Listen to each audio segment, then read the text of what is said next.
O bakit ikaw gising? Ay, sorry po. Diyan muna kayo ha. Hindi pa ako tapos maglinis. Bakit ikaw, yung kapatid mo, nagising lang yung kapatid mo. Itong isa naman. Ayan o. Ay, ang laki nyo na talaga. Hindi kayo kasya dyan. Ay, o sige na po, tulog na ulit. Sorry. Sorry.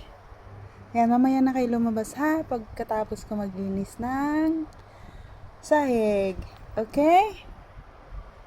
Para lang silang kawawa pero hindi, gustong gusto nila dyan. Pag binubuksan ko nga eh, hindi pa lumalabas agad. Etong machine na to is, dito sila dinadry pagkatapos paliguan, ilalagay sila dito. Tapos naka-on yan, parang blower nila. Ayan, bilog yan eh. Alam ko meron nito sa Shopee. Ayan. Hi.